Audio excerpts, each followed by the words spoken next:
To American Christian or Christian American. I'm Sean Legacy, and I'm your host. If you haven't seen my videos before, please check out the first one. It will help give you some context, and it would help for the one, a few up to 9. But if you nothing else, just check out the first one. Uh, if you haven't subscribed yet, please join the family. And if you like this video, please press the like button. So, like the title says, a lot of times I'm beating up on white society or white supremacy and all these things. And those things are all true. But there have been Caucasian people, uh, and I like to say Caucasian when we're talking about the positive nature because white supremacy is a made up concept. But there have been Caucasian people who have stood up and done the right thing. Now, I don't know if everything else was right in their life, but they showed evidences of doing positive things. And you know what? You may not have the prestige that they do, but you can still do something positive. You don't have to be, you're never going to be the only one. There's plenty of Caucasian people, not enough, but still many, who have stood up and done the right thing. Yes, our society is more slanted between the people who do the oppression and the people who just don't really care enough to bother with it. But that doesn't mean that all of us who look like I do stand with this great evil in this country. So today we're going to talk about some people who have done some positive things. And hopefully it will inspire you to do better. And if you're one of the people who are being oppressed, hopefully the information will help you see that there have been people who have stood up. And maybe you already know that, but maybe you don't know about these particular people. So let's just talk a little bit. And let's be encouraged. But let's not stand down. Let's keep standing up. And we're going to show you 3 videos consecutively together.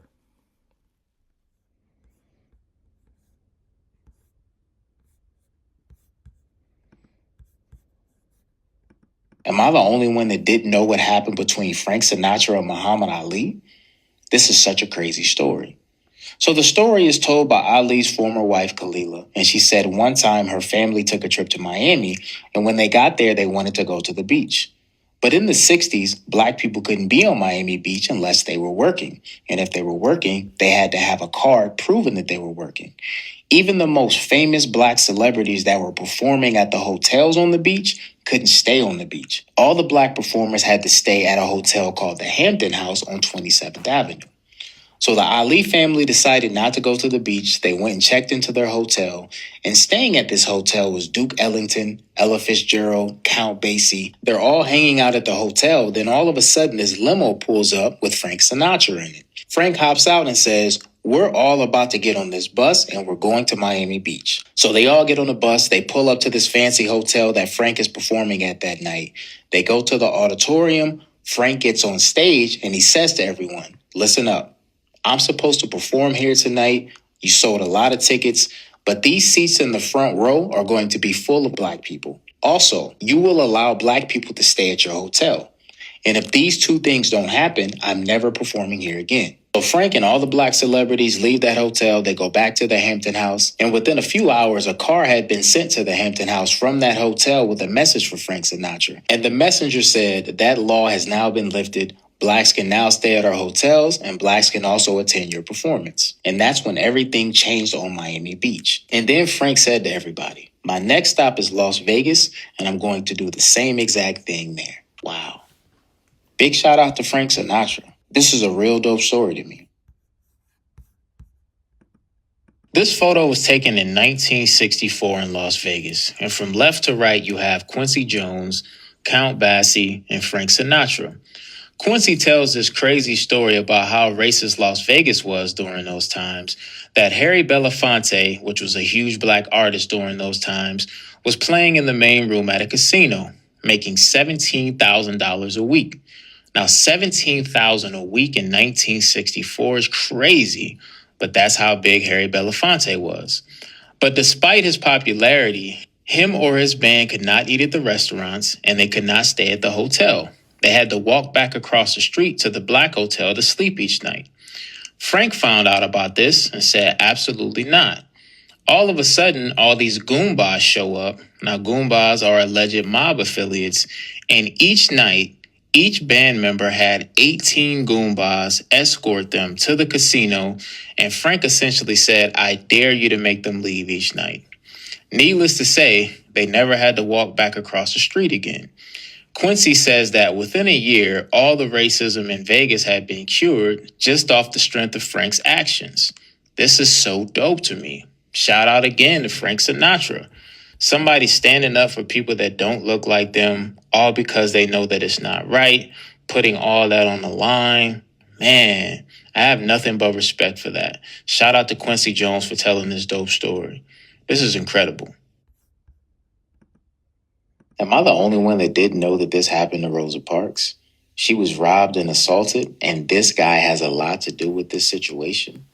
And you might be shocked once you find out who this guy is. So when Rosa Parks was 81 years old, she was living in Detroit. Someone broke into her home, robbed her, and assaulted her.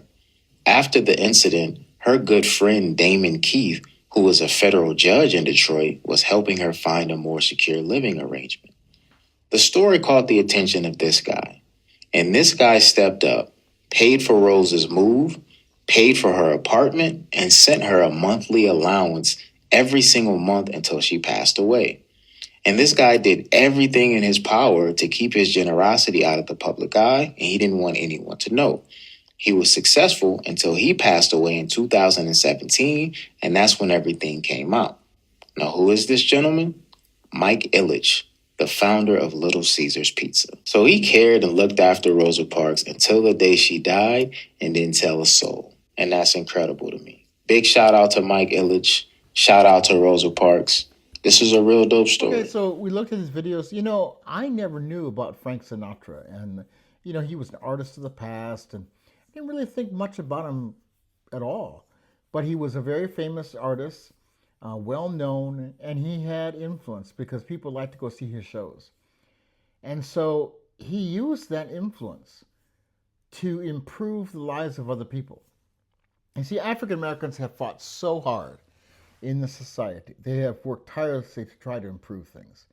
And it's not to take away from their efforts at all. But remember, they've always been in the minority. Now, they've grown, I think, in percentage-wise over the years. And there's other groups who are being treated badly too. So it kind of works together to a point. But those Caucasian people who stood up with them, really helped things to move in the right direction. And it's too bad that more haven't stood up to do the right thing. But think about this man. He didn't have to bother with anybody else. He had his career. People loved him. But he put his career in many ways on the line by saying he's not going to perform here anymore unless you accept these people, unless you let them stay in your hotels. That's something to really give him credit for.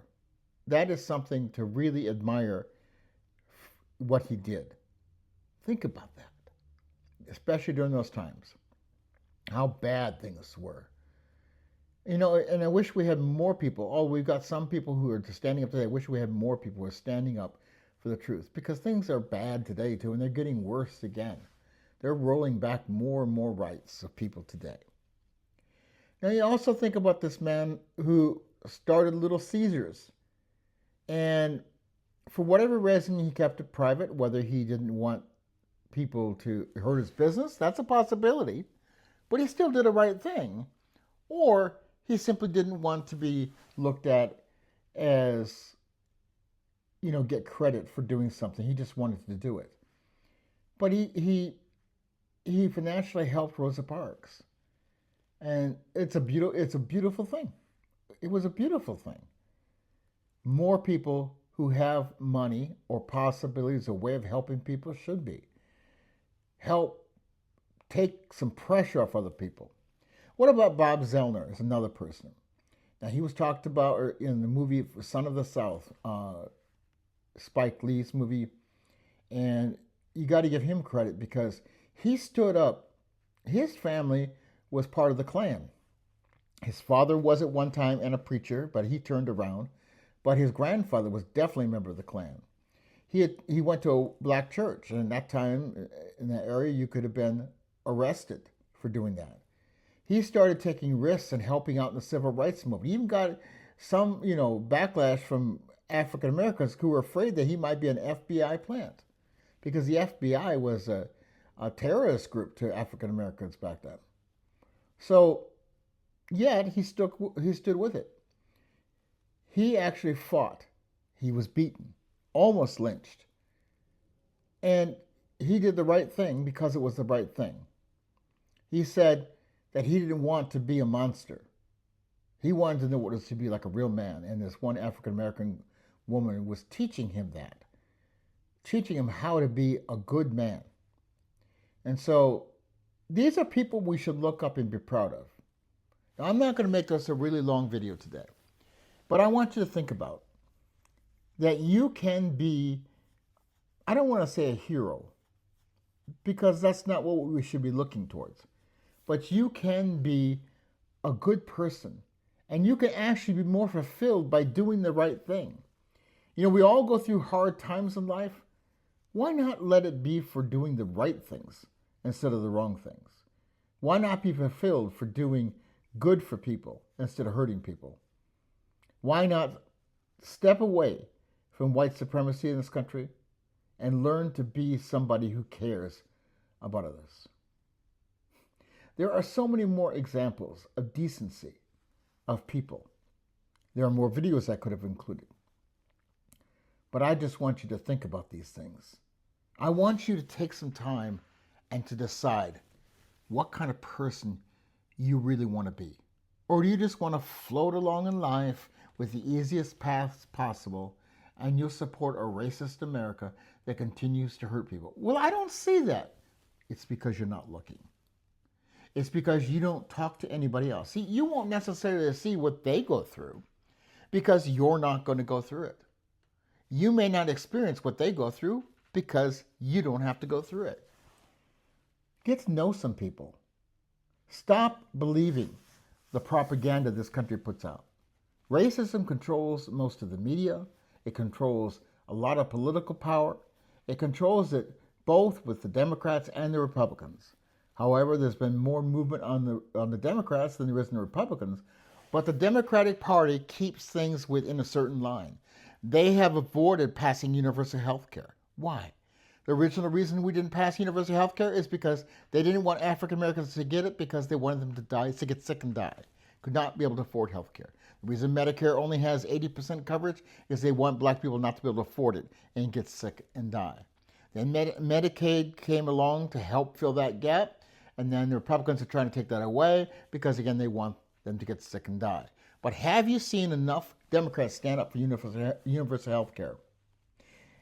Yes, there's profitability in it, but the lies are there because either they don't think they can stand up for it and be able to pass it, or they won't get elected, or they simply don't want it to pass. Now look at Bernie Sanders as one person, but there's others too, who stands up for the truth. Even if they can't pass it at the moment, they do the best they can. They never back down for it. Now, I don't know how he would stand on the racial issue, but he has done many things in the past very positive to helping African Americans, including lunch counter sit-ins and other things in his life. I can't vouch for everything, though. All I know is that we need to pay attention to those who run for political office, who actually really want to do the work of the people and who will not back down from what they believe, regardless if they can win or not. Because if we start paying attention to them, they will win. We need to get rid of much of the Republican Party and many people of the Democratic Party. We really need people to form newer, better parties where people are actually going to reform this country. But let's start a little bit at a time. I don't want to just beat up on the Republicans because Democrats have also been the problem too. Remember that originally it was the Democrats who were the problem. The Republicans were more that way, and it started to shift. But not everything shifts. There's still Democrats who will pass some legislation to help people, but they are corporately bound, getting their money from corporations. They're also, some of them are tied up in racism and their own self-need and profit. So if we really want to take a stand, we got to take a stand where it helps people. Let's be like these other people. Use whatever influence you have to help people, to bring people together. Don't let the propaganda And don't let all the indoctrination that happens in this country control your mind. Do your research. Don't just take what I say for granted. Do research. Ask questions. When you do a search and think, who invented this? Who invented that?